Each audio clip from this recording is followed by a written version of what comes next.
Praise the lord.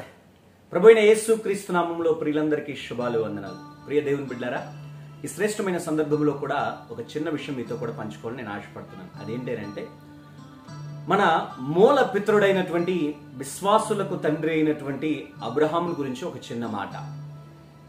ఆదికాండము 12వ అధ్యాయము ప్రారంభ వచనంలో ప్రభు ఇలాగ సెలవిస్తున్నాడు. ఏమనంటే, అబ్రహాము, నీ తండ్రి ఇంటి నుండి, నీ బంధువుల ఇంటి నుండి నీవు బయలుదేరి నేను చూపించు ప్రదేశంకు నువ్వు బయలుదేరి రమ్మని చెప్పాడు, వెళ్ళమని చెప్పాడు. ఎందుకు అని అంటే, నీవు ఆత్మీయునిగా ఎదగాలన్నా, నేను నిన్ను ఆశీర్వదించాలన్నా, ఒక విశ్వాసిగా బ్రతకాలన్నా ఈ ప్రదేశము కరెక్ట్ అయినది కాదు. కాబట్టి నువ్వు ఇక్కడి నుంచి బయలుదేరి రమ్మని చెప్పి దేవుడు అబ్రహామును సంధించి చెప్తున్నాడు. ప్రియ దేవుని బిడ్డలారా, గమనించండి. అబ్రహాము నోరు ఏమాత్రము తెరవకుండా సరే ప్రభువా అని చెప్పి విధేయుడై దేవుడు చూపించే ప్రాంతానికి వెళ్ళాడు. దేవుడు నిశ్చయముగా ఆశీర్వదించాడు. ఎలా ఆశీర్వదించాడయ్యానంటే, తన యొక్క సంతతిని ఇసుక రేణువుల వలె ఆశీర్వదించాడు. ఇకపోతే తన పేరు ఎలాగా మారుమ్రోగిందయ్యానంటే, ఈనాడు ఈ ప్రపంచంలో ఉన్నటువంటి కోట్లాది కోట్ల ప్రజలకు, విశ్వాసులకు తండ్రిగా అంతగా పేరు ప్రఖ్యాతిగాంచినటువంటి గొప్ప వ్యక్తిగా మారాడు మన యొక్క విశ్వాసుల తండ్రి అబ్రహాము గారు. ప్రియ దేవుని బిడ్డలారా, ఇవన్నీ ఎలా సాధ్యమయ్యాయి అని అంటే, ఒక్కటే దేవుడు అబ్రహాముకు చెప్పింది, నీ ఇంటిని, నీ తండ్రి ఇంటిని, నీ బంధువుల దగ్గర నుంచి వదిలి రమ్మన్నాడు. ప్రియ దేవుని బిడ్డలారా, ఈ శ్రేష్టమైన సందర్భంలో ఈ మాటలు వింటున్నటువంటి దైవ బిడ్డలారా, ఒకటి ఆలోచన చేయండి. కొన్నిసార్లు దేవుడు మనల్ని ఆశీర్వదించాలి అని అంటే, కొన్నిసార్లు ప్రభువు మనల్ని దీవించాలి అని అంటే, నిశ్చయముగా మనమున్నటువంటి ప్రదేశము అడ్డుగా ఉంటది. పరిశుద్ధ గ్రంథంలో అందుకే దేవుడు తేట తెలివిగా నీ ఉన్న ప్రదేశమును వదిలి నేను చూపించే ప్రదేశమునకు రమ్మని చెప్పాడు అబ్రహాము గారిని.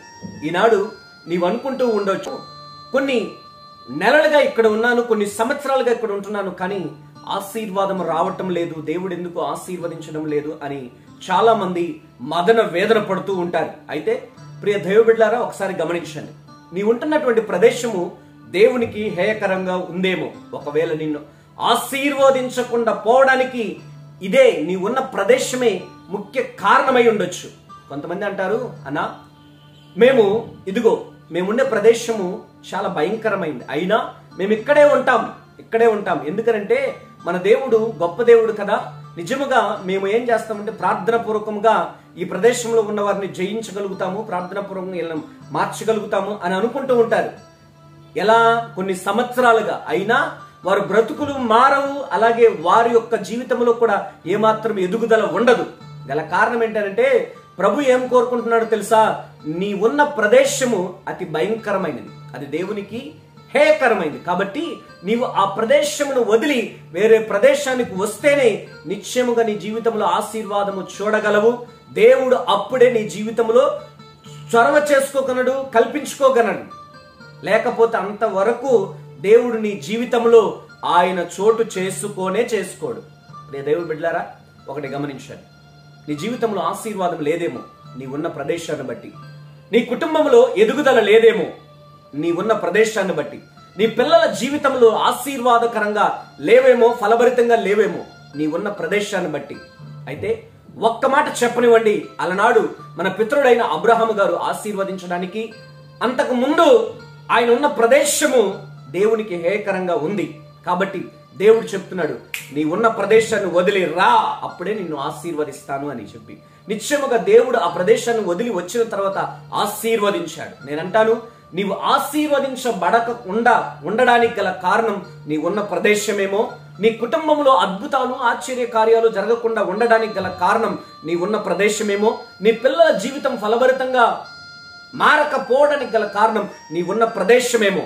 నీ ప్రదేశమే నీ ఆశీర్వాదానికి అడ్డుపడుతుందేమో. నీ ఉన్నటువంటి ఆ స్థలమే దేవునికి హేయకరంగా ఉండి నిన్ను ఆశీర్వదించకుండా చేస్తుందేమో. ఒక్కసారి గమనించు. ఈ ప్రదేశము అతి భయంకరంగా ఉంటే ప్రార్థన చేసి ఆ ప్రదేశాన్ని వదిలి బయటికి రా. అది ఎలాంటి ప్రదేశమైనా. కొన్నిసార్లు ఆత్మీయ బిడలే, దేవునిలో ఎదిగే వారే, వారున్న ప్రాంతం అతి భయంకరంగా ఉంటది.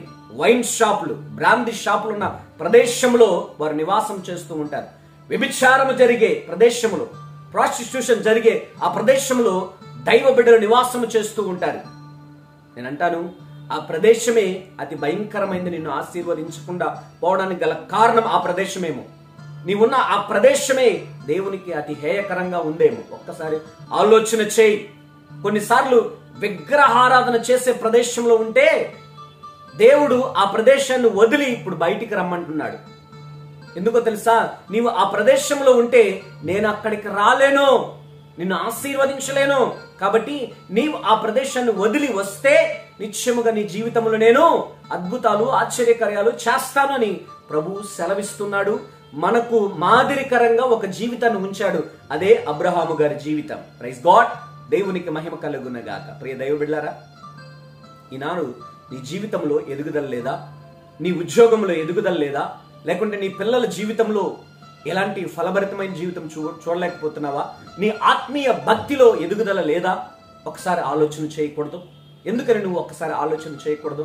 అయ్యో, నేనుంటున్న ప్రదేశమే నాకు ఆశీర్వాదములు తేవటం లేదు, అదే శాపకరంగా బ్రతకడానికి కారణమైంది. కాబట్టి ఈ ప్రదేశం దేవునికి ఇష్టమా కాదా అని ఒక్కసారి ప్రార్థించకూడదు? ప్రార్థిస్తే తప్పక నా ప్రభు చెప్తాడు, నీవున్న ప్రదేశము అది దేవునికి ఇష్టమైందా అయిష్టమైందా అని. ప్రియ దైవ బిడ్డలారా, నీ ఉన్న ప్రదేశము దేవునికి హేయకరమైతే ఒక్కసారి నీ ఆశీర్వాదాన్ని నువ్వే నీ చేతులారా పోగొట్టుకుంటున్నావు. నీ పిల్లలను ఆశీర్వదించకుండా నీవే చేసుకుంటున్నావు. నీ చేతులారా నీవే ఆ ఆశీర్వాదాలను కాళ్ళతో తన్నుతున్నావు. కాబట్టి ఒక్కసారి ఆలోచన చేయండి.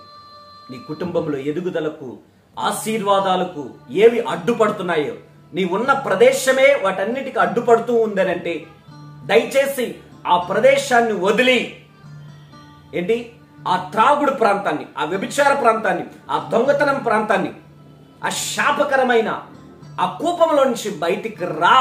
వస్తేనే నిశ్చయముగా నా ప్రభు నీ జీవితంలో చోటు చేసుకోగలడు, చొరవ చేసుకుని ఆశీర్వాదములు ఇవ్వగలడు. లేకుంటే అంతవరకు నా ప్రభు నీ జీవితంలోనికి రానే రాడు. కాబట్టి ప్రార్థనాపూర్వకంగా సిద్ధపడు. అబ్రహాము తన ఉన్న ప్రదేశాన్ని వదిలి దేవుని చెప్పిన ప్రదేశానికి వచ్చాడు కాబట్టి నిశ్చయముగా తన జీవితంలో ఆశీర్వాదములు పొందాడు. కాబట్టి మూల పితరుడైన అబ్రహాము కోట్లాది కోట్ల ఆ ప్రజలకు, విశ్వాసులకు తండ్రిగా మారడానికి గల కారణం ఒక్కటే దేవుడు చెప్పిన మాట విని ఆ ఉన్న ప్రదేశాన్ని వదిలి వచ్చాడు. ఈనాడు నువ్వు ఏ ప్రదేశంలో ఉన్నా ప్రభు నీతో కూడా మాట్లాడుతున్నాడు. నువ్వు ఎలాంటి భవనములు, అయ్యా ఇక్కడ నేను 1000 కోట్ల రూపాయలు పెట్టి భవంతి కట్టుకున్నానయ్యా, నేను ఇక్కడి నుంచి రాలేను అని అంటున్నావా? ఎందుకు? ఆశీర్వాదములు తేలేని ఆ భవంతి నీకెందుకు? శాపములు తెచ్చే ఆ భవంతి నీకెందుకు? శాపములు తెచ్చే ఆ గృహము నీకెందుకు? నీ పిల్లలను సర్వనాశనము చేసే ఆ గృహము నీకెందుకు? ఆ ప్రదేశము నీకెందుకు? దయచేసి నీ పిల్లలు, నీవు ఆశీర్వాదపదంగా ఉండడానికే ప్రభు నిన్ను ఎన్నుకున్నాడు, కోరుకున్నాడు, జన్మింప చేశాడు. మరి అది నీవు తెలుసుకొనకుండా అయ్యో ఇది 1000 కోట్ల రూపాయలు పెట్టి కొన్నాను, ఇక్కడే నేను బ్రతుకుతాను అంటున్నావా? ఇక అంతే, శాప కోపములో నువ్వు మగ్గిపోవాల్సిందే. కానీ నీ జీవితంలో ఆశీర్వాదములు చొరవ చేసుకోవు, ఆశీర్వాదములు రానే రావు. ఎందుకంటే నీ ఉన్న ప్రదేశము, నీ ఉన్న గృహము, నీ ఉన్న ఆ ఇల్లు శాపకరమైనది దేవునికి. అందుకే దాన్ని వదిలి రమ్మంటున్నాడు ప్రభు. కానీ నువ్వు రాకుండా అక్కడే ఉంటే, జ్ఞాపకం ఉంది కదా లోతు సతీమణి, జ్ఞాపకం ఉంది కదా లోతు సతీమణి, ఆమెను ఒకసారి జ్ఞాపకం చేసుకో. ఎందుకనంటే దేవుడు ఒక్కసారి హెచ్చరిక చేస్తాడు. లే, నీ ఉన్న ప్రదేశం నుంచి రా అని చెప్పాడు, కానీ రాలేదు. రాకుండా ఉండబట్టే శాపాన్ని తెచ్చుకున్నారు. ఒకసారి నీవు నేను దేవుని దగ్గర పరీక్షించుకోవాలి. ప్రియ దైవజనమా, ప్రియ నా చెల్లి, తమ్ముడు, ఒక్కసారి ఆలోచన చేయండి. My dear sisters, my dear brothers, ప్రియ తల్లి, ఒక్కసారి ఆలోచన చేయండి. నీ శాపానికి, నీ పాపానికి ఏది కారణమో, నువ్వు ఉన్న ప్రదేశమే కారణమైతే దయచేసి ఆ ప్రదేశాన్ని వదిలి రా. ప్రియ దైవ బిడ్డలారా, ఒకటి మాత్రం గమనించండి, మనం ఉన్నటువంటి ప్రదేశము మనకు శాపాన్నో పాపాన్నో తీసుకువచ్చేదిగా ఉంటే దయ ఉంచి ఆ ప్రదేశాన్ని వదిలి వెళ్ళడం మంచిది, ఆ ప్రదేశాన్ని వదిలి రావడం మంచిది. దేవుని చూపించే ఆ ప్రదేశానికి రావడం, పరిశుద్ధులు ఉండే ప్రదేశానికి రావడం, దైవ ఆశీస్సులు, దేవుని యొక్క ప్రసన్నత ఉండే ప్రదేశానికి రావడం, దేవుని యొక్క సంకల్పం ఎక్కడైతే ఉంటుందో ఆ ప్రదేశానికి రావడం చాలా చాలా మంచిది. Praise the Lord. దేవునికి మహిమ కలుగునుగా.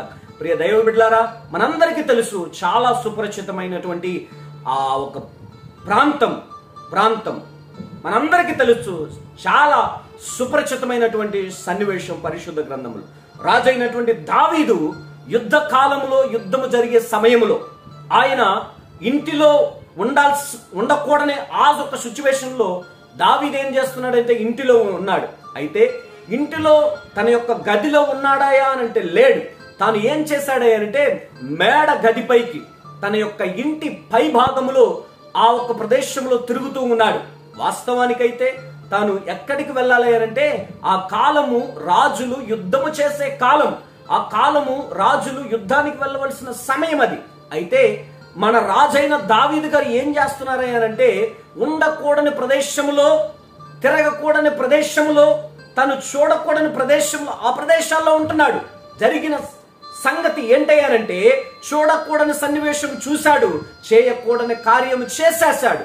గల కారణం ఒకటే, తాను ఉండకూడని ప్రదేశంలో అతను ఉన్నాడు. అయితే దేవుని యొక్క సంకల్పం ఏంటంటే దావీదు యుద్ధ కాలంలో యుద్ధానికి వెళ్ళాలి. కానీ దావీదు చేసిన పని ఏంటంటే యుద్ధ కాలంలో యుద్ధానికి వెళ్లకుండా తన ఇంటిలో, అంటే ఇంటిలో ఉన్నా పర్వాలేదండోయ్, రాజుగారు ఏం చేసింది, తన యొక్క మేడ గది పైన ఏం చేస్తున్నాడు, ఆ ఒక్క ప్రదేశంలో వాకింగ్ చేస్తున్నాడు. మిద్దె మీద తిరుగుతున్నప్పుడు చూడకూడని చూసే బత్షెబను చూశాడు. తనతో శయనించాలని తన యొక్క మనస్సులో పాపానికి ఒడిగట్టాడు. అంతటితో ఆగిందా? ఆగలేదు. ప్రియ దైవ బిడ్డలారా, ఒక బత్షెబ విషయంలో పాపం చేశాడు. చివరికి తన దగ్గర ఎంతగానో ఉత్తముడుగా, నిజాయితీగా, యథార్థవంతుడిగా బ్రతుకుతున్నటువంటి ఊరియాను కూడా చంపాడు. అంటే ఒక హత్యకు ఒడిగట్టాడు దావీదు. ఇదంతటి గల కారణం ఏంటంటే తాను ఉండకూడని ప్రదేశంలో ఉన్నాడు, చూడకూడని కార్యాలు చేశాడు. దైవ చిత్తము కాదు ఆ ప్రదేశంలో తిరగడం, దేవుని చిత్తము కాదు ఆ ప్రదేశంలో దావీదు గారు తిరగడం అన్నది. దేవుని చిత్తానుసారంగా ఉంటే ఎక్కడో యుద్ధానికి వెళ్ళి ఉండాలి, లేదంటే గదిలో ఉండాలి. కానీ ఈయన చేసిన కార్యం చూడండి ప్రియ దేవుని బిడ్డలారా, ఉండకూడని ప్రదేశంలో ఆయన ఉన్నాడు, పాపానికి శాపానికి ఒడిగట్టాడు. ఇక ఎంతో నమ్మకస్తుడైనటువంటి ఆ ఒక్క బిడ్డను చంపి ఏం చేశాడయ్యానంటే ఒక హత్యను చేశాడు. దుర్మార్గుడైపోయాడు, నరహంతకుడైపోయాడు. ప్రియ దేవుని బిడ్డలారా, నీవు ఉండకూడని ప్రదేశంలో ఉన్నావేమో, ఆ ఉండకూడని ప్రదేశం దేవునికి అయిష్టమైన ప్రదేశంలో ఉండి చేయకూడని కార్యాలు చేస్తున్నావేమో. అయితే ఒక్క నిమిషం గమనించండి, నీవున్న ప్రదేశము శాపకరమైనది, పాపం ఉండే ప్రదేశం. నీవున్న ప్రదేశము దేవునికి విరోధమైనది, నీవున్న ప్రదేశము దేవునికి అయిష్టమైనది, దేవునికి కోపం తెచ్చే ప్రదేశం. ఆ ప్రదేశంలో ఉంటే దేవుని యొక్క శాపము, కోపము నీ పైన రగులుకుంటది తప్ప ఆశీర్వాదములో రానే రావో. ఒక్కటి గమనించండి, ఆ ఉన్న ప్రదేశం దేవునికి కోపం తెచ్చే ప్రదేశం, దేవునికి అయిష్టమైన ప్రదేశం, నీకు శాపము తెచ్చే ప్రదేశం, నీకు ఆశీర్వాదములు తేకుండా శాపకూపములు నలిగిపోవడానికి కారణమైన ఆ ప్రదేశాన్ని వదిలి బయటికి రా అని ప్రభు పిలుస్తున్నాడు. దయచేసి మనస్సు ఉంచి దేవుని దగ్గర పాదాలు పట్టుకుని, ప్రభువా నేను ఉన్న ప్రదేశం అతి భయంకరమైనదయ్యా అని చెప్పి ప్రార్థనాపూర్వకంగా సిద్ధపడి బయటికి రా. బయటికి రాకపోతే దావీదు ఎలాగైతే పాపానికి ఒడిగట్టాడో, ఒక నరహంతకుడిగా మారాడో, అదే రీతిగా నువ్వు కూడా చెల్లే, ప్రియ తల్లి, నీవు కూడా అలాగే పాపానికి శాపానికి ఒడిగడతావు, నరహంతకురాలుగా మారిపోతావు, నరహంతకుడుగా మారిపోతావు. అలా కాకముందే దేవుడు చెప్తున్నాడు, నానా నిన్ను ఆశీర్వదించాలనుకుంటున్నానా తల్లి, నిన్ను ఆశీర్వదించాలనుకుంటున్నానమ్మా, కాబట్టి ఆ ప్రదేశాన్ని వదిలి రామ్మా అని చెప్పి ప్రభువు వారు పిలుస్తున్నారు. మరి దేవుని యొక్క పిలుపుకు, ఆయన యొక్క మాటకు చెవియొగ్గు నువ్వు ఆ ప్రదేశం నుంచి రాగలవా? దేవుడు నిన్ను నిత్యముగా నిండార చేతులెత్తి ఆశీర్వదించాలనుకుంటున్నాడు. మరి ఆ ప్రదేశాన్ని వదిలి నువ్వు రాగలిగితే నిత్యముగా ప్రభువు నిన్ను మనస్ఫూర్తిగా ఆశీర్వదిస్తాడు. అలనాడు మన పితరుడైన అబ్రహాము గారిని ఆశీర్వదించిన రీతిగా, మన పితరుడైన అబ్రహాముని నిండార ప్రఖ్యాతి గాంచినట్టు ఆ ఒక్క రీతిగా తీర్చిదిద్దినట్టుగా ప్రభు వారు నిన్ను కూడా చేయాలనుకుంటున్నారు. నీ పేరును గొప్ప చేయాలనుకుంటున్నారు. నిన్ను 10 మందికి ఆశీర్వాదకరంగా ఉంచాలి అని అనుకుంటున్నాడు. దైవ బిడ్డలారా, ఒకటి గమనించాలి. నీవు నీ తరానికి, నీ వెనకటి తరానికి ఆశీర్వాదంగా ఉండాలని ప్రభు కోరుకుంటున్నాడు. మరి నీవు ఎలా బ్రతుకుతున్నావు? శాపకరంగా బ్రతకాలని అనుకుంటున్నావా? దయవుంచి మనసు ఉంచండి ఈ మాటలు, చెవి యొగ్గండి ఈ మాటలు. నిన్ను నీ వెనకటి తరానికి ఆశీర్వాదకరంగా ఉంచాలనుకుంటున్నాడు. ఒక మూల పురుషుడిగా ఉంచాలనుకుంటున్నాడు. నలుగురికి మాదిరికరంగా ఉండాలని అనుకుంటున్నాడు. నా కుమార్తె, నా కుమారుడు తన యొక్క వెనకటి తరానికి ఆశీర్వాదకరంగా ఉండాలి, ఒక అబ్రహాములాగా అని ప్రభువారు కోరుకుంటున్నాడు. అందుకే నీ ఉన్న ప్రదేశం నుంచి వదిలిరామ్మా, నిన్ను ఆశీర్వదిస్తాను అని అంటున్నాడు. మరి నీ వెనకటి తరానికి నువ్వు మాదిరికరంగా ఉండదలుస్తున్నావా? లేకుంటే నేను శాపములో నలిగిపోయాను, పాపములో నలిగిపోయాను, ఇదిగో చేయకూడని కార్యాలు చేస్తున్నాను, నా వెనకటి తరం కూడా ఆ ఒక్క శాపములోనే, ఆ పాపంలోనే నలిగిపోతారు, మగ్గిపోతారు, వాళ్ళకి అదే నేను ఇస్తాను అని అనుకుంటున్నావా? దయచేసి అలా ఉండడానికి వీల్లేదు. నా ప్రభు నిన్ను ఆశీర్వదించాలని ఇష్టపడుతున్నాడు. నిన్ను బట్టి నీ కుమారులను, నిన్ను బట్టి నీ కుమార్తెలను, నిన్ను బట్టి నీ వారసత్వాన్ని ఆశీర్వదించాలనుకుంటున్నాడు. చేయలేదా అబ్రహాంని? నిత్యముగా చేస్తాడు. అయితే ఒకటే చేయాలి, నీ ఉన్న ప్రదేశం అది ఎలాంటిదో ఒక్కసారి ప్రార్థనాపూర్వకంగా పరీక్షించుకొని, ఆ ఒక్క శాపకరమైన ప్రదేశంగా ఉంటే దాన్ని వదిలి బయటికి రా. అప్పుడే నా ప్రభు నీ యొక్క జీవితంలో చొరవ చేసుకుంటాడు, నిత్యముగా చేతులెత్తి ఆశీర్వదిస్తాడు, అబ్రహామును ఆశీర్వదించిన రీతిగా. మరి ఆ రీతిగా ఉండడానికి సిద్ధపడదామా? శాపకరమైన, పాపమైన, అతి భయంకరమైన ఆ ప్రదేశములను వదిలి బయటికి వద్దామా? దేవుని పాదాలు పట్టుకుందామా? పరిశుద్ధులు, ఉన్నతమైన వారు, అలాగే ఆత్మీయ బిడలకు దగ్గరగా, దేవునికి దగ్గరగా ఉండే ప్రదేశాలకు మనం వెళ్దామా? దేవుని సంకల్పం, దేవుని చిత్తము ఉండే ప్రదేశంలోనికి మనం వెళ్దామా? దేవుడు పిలిచే ఆ ప్రదేశానికి వెళ్దామా? అలా వెళ్ళగలిగితే నిశ్చయంగా నా ప్రభు నిన్ను ఆశీర్వదిస్తాడు. మరి ఒక తీర్మానం తీసుకున్నా, ప్రభువా నువ్వు చెప్పే ప్రదేశానికి, ప్రభువా నీవు చూపించే ప్రదేశానికి నేను వస్తాను, మనసారా నన్ను ఆశీర్వదించండి. నా వెనకటి తరానికి నేను ఆశీర్వాదకరంగా ఉండాలి, నా వెనకటి తరానికి మాదిరికరంగా నేను ఉండాలి, నా పిల్లలకు, నా మనవలకు, నా మనవ సంతానానికి నేను ఆశీర్వాదకరంగా ఉండాలి ప్రభు అని నువ్వు అనుకోగలిగితే నిశ్చయంగా నా ప్రభు నిన్ను ఆశీర్వదిస్తాడు. ఒక్కసారి కళ్ళు మూసుకుందాం, ప్రార్థన చేద్దాం. కళ్ళు మూసుకునండి. పరిశుద్ధుడా, ప్రేమ స్వరూపి, నమ్మకమైన మా యేసయ్య, మీరు మమ్మల్ని ఆశీర్వదించాలనుకుంటున్నారు. మేము ఆశీర్వదించకుండా ఉండబడడానికి మేమున్న ప్రదేశమే కారణమై ఉండొచ్చయ్యా. ఆ ప్రదేశము మేము వదిలి రావడానికి మేము సిద్ధపడుతున్నాం. మా వెనకటి తరానికి మేము మాదిరికరంగా ఉండాలని, మేము ఆశీర్వాద పదంలో నడవాలని మేము సిద్ధపడుతున్నాం. కాబట్టి అలాంటి బ్రతుకులను మాకు దయచేయండి. ఈ వాక్యమున్న ప్రతి దైవ బిడ్డలకు అలాంటి కృపను అనుగ్రహించమని యేసుక్రీస్తు నామం పేరిట ప్రార్థించి వినయంతో అడుగుచున్నాము తండ్రి, ఆమేన్.